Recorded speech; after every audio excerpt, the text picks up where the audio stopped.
So we will continue our discussions on applications of BFS.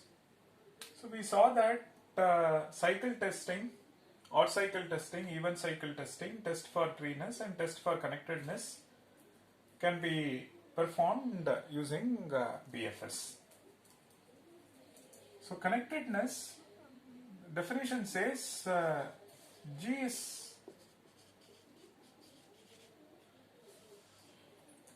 connected. So when do you say G is connected? If for all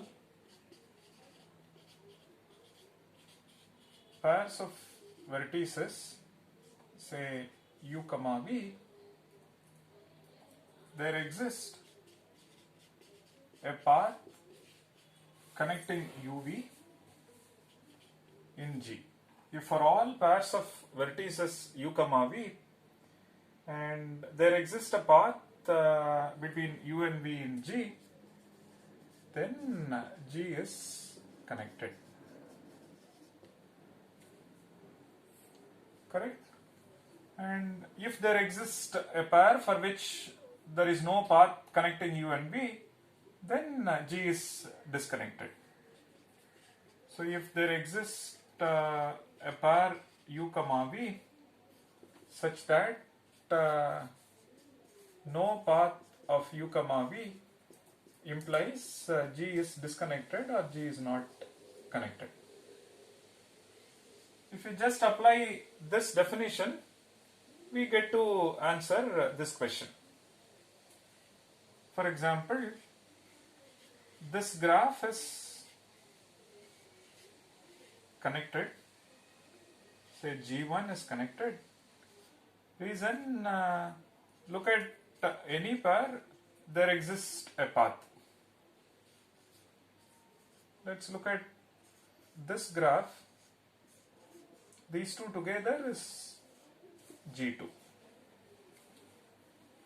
This graph is not connected. For example, say 1 comma 4, between 1 4 there is no path. So path between 1 comma 4 there is no path between this. Now if you run BFS, say starting from 1, then at the first level we explore 2 and 3. Now no further exploration from 2 and further exploration from 3, but you see that we still have vertices left in the graph which are yet to be visited. So when you start BFS from a vertex and when you know at the end of the first iteration you still have unvisited vertices, which means you will have to call BFS with respect to some unvisited vertex. Say I start from 5. So with respect to 5, its neighbors are 4 and 6. Then with respect to 4, we get 7. So what we get over here is something called BFS forest. If BFS forest, then the underlying graph is not connected or it is disconnected. So at the end of the first pass, we exhaust all vertices and there are no unvisited vertices. Then what we get is a BFS tree. And if you still have a couple of unvisited vertices, then you will have to run BFS from any one unvisited vertex and then we continue this process, which means we get a BFS forest. Suppose G is something like this.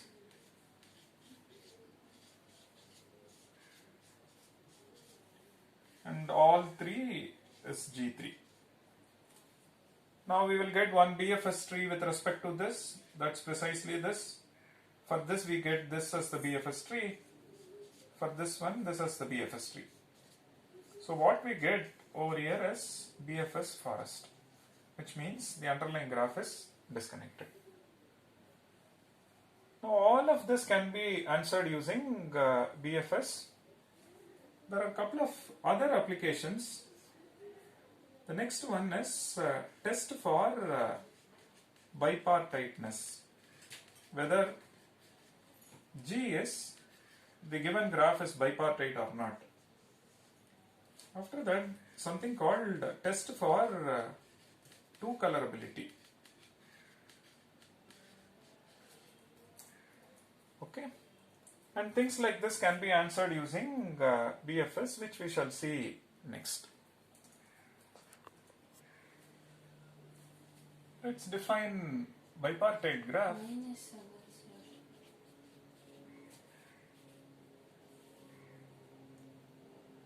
So we say a graph G is bipartite.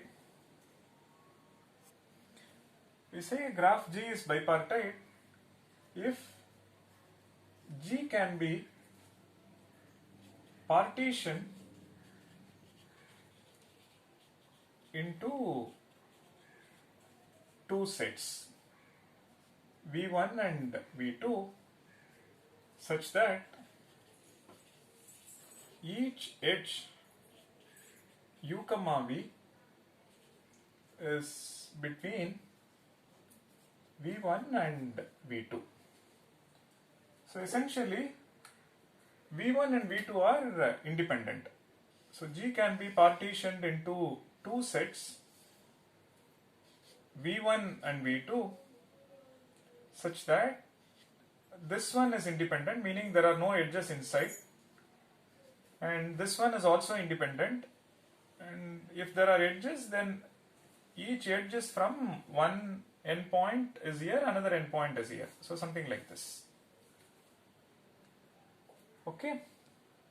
So the question is, given graph, we want to know whether it is bipartite graph or not. It's a special graph, something that we have seen in the context of graph theory when we discuss discrete mathematics.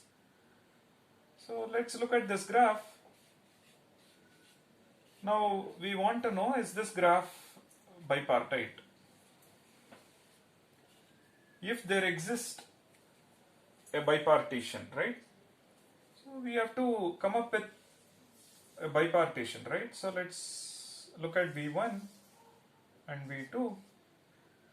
Suppose I place 1 here and then 3, 5, and then vertex 2, 4 and 6. And you see that there is an edge from 1 to 2 and 1 to 6. There is an edge from 2 to 3 and 3 to 4, 4 to 5 and 5 to 6. Graph is given to, the one which is given to us is like this, and a redrawing of G in such way that it appears like a bipartite graph, meaning there is bipartition V1 and V2 such that V1 is independent and V2 is independent, and the edges are from V1 to V2. Basically a redrawing, and so that it appears like a bipartite graph. And so this satisfies the condition. So therefore this graph is bipartite. Let's look at this. It only says there exists, so one has to carefully draw and look for bipartition. Let's look at this one. Now can we come up with V1 and V2 satisfying the given constraint? Let us place 1 here and say 3. 5 cannot be placed here, because if we place 5, then we see that 1 and 5 are adjacent, but we know V1 must be an independent set. So let's place 2 over here. Let's place 4. Now what is left is 5. Can we place 5 over here? No, 4 and 5 will be adjacent. And if you place 5 over here, then 1 and 5 will be adjacent. It is symmetric. One can run this argument with respect to 2, with respect to 3 and so on. That shows that there is no bipartition V1 and V2 such that V1 is independent and V2 is independent, or every edge is from V1 to V2. Okay. So interestingly, the test for bipartiteness can be answered using BFS. Okay. Note that this one is an even cycle and this one is an odd cycle. Okay. So now, if you see this, now there is a cycle over here, but cycle length is even. The moment you place 5 here, then you get to see that 1 and 5 are adjacent, which is not allowed. And why is that happening? That is because the underlying cycle is an odd cycle. Okay, so which means this can be generalized. You look at any odd cycle, say a cycle of length 7. So we place this one in V1, this one in V1, and this one in V1. And we place this in V2, this in V2, this in V2. Now where do we place this vertex? So if we place this in V1, then these two will be adjacent, contradicting the definition. If we place in V2, then these two will be adjacent, contradicting the definition. So that shows that the presence of odd cycle implies it is non-bipartite.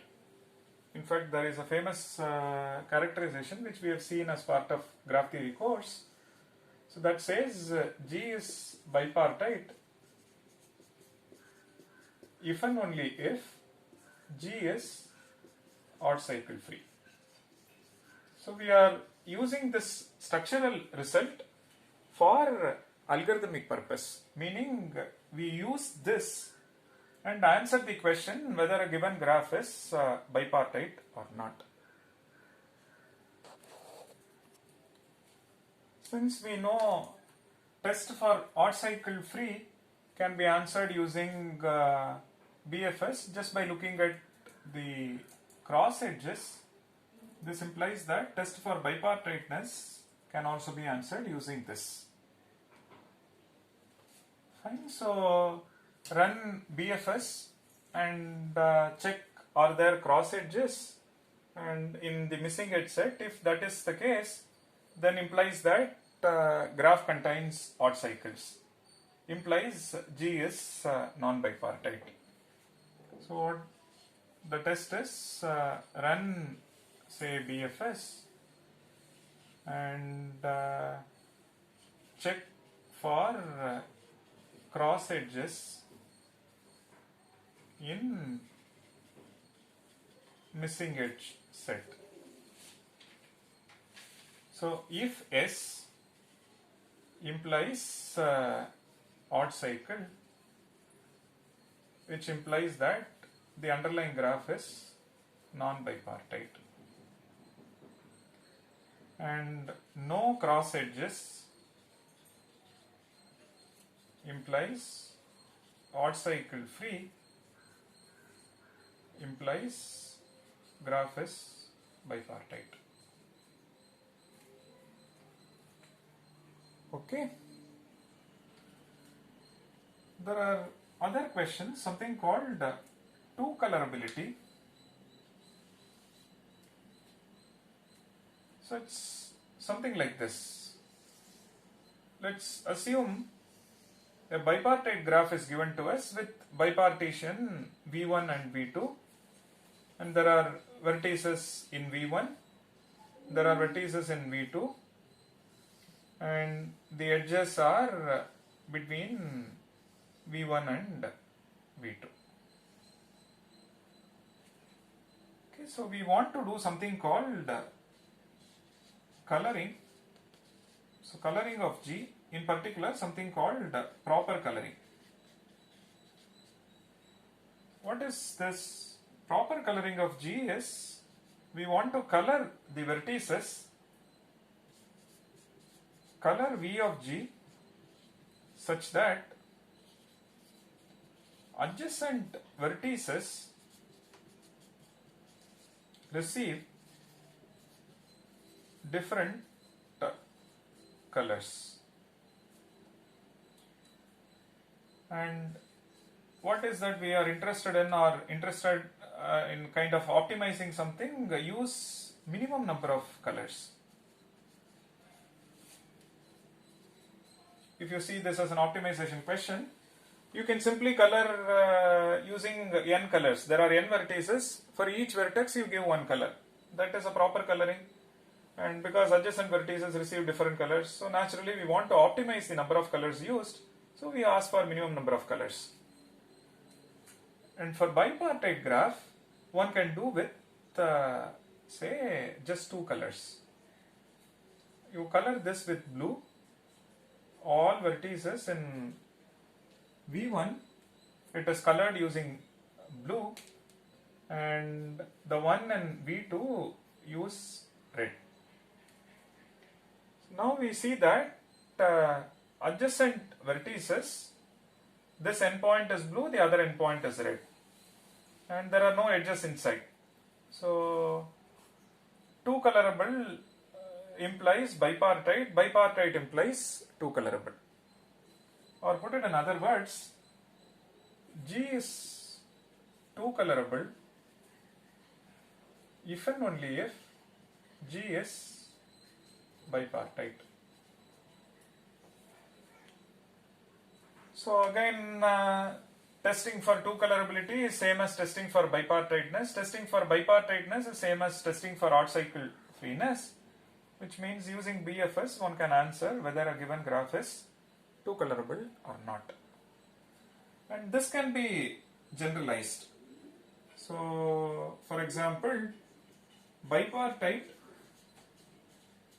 if and only if two colors, then something called tripartite if and only if three colors, meaning partition G into three sets V1, V2, V3 such that each one is independent and the edges are from one partition to other partition.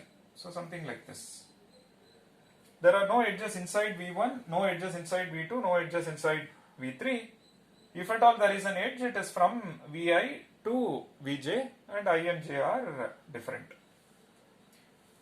Now you can color this using one color, say red, and all these vertices you can color using blue, and this one you can color using black. So that shows that if you use three colors and that is minimum, that means the underlying graph is tripartite, or tripartite implies the underlying graph is three colorable. Fine. So there are interesting applications. So all of them in some form or other we come across in computer science, which is why just by using BFS as a black box one can answer all these questions. Okay. And the final and interesting part is what about the time complexity of BFS? So what do we do as part of our algorithm? We start from a vertex and we keep exploring at each stage, which means we only do exploration of the vertex set. So as part of time complexity analysis, we see that we only explore the neighbors of this node, then we explore the neighbors of this node, explore the neighbors of this node, and so on. And supposing if n is the number of vertices and m represents the number of edges, then our algorithm BFS runs in order of n plus m time. So we fix this and look at edges incident on it, basically vertices adjacent to it, then with respect to this vertices adjacent to this and so on, which means at max you will only explore n number of vertices and m number of edges. So this exploration takes this much time. Please note both are part of the input.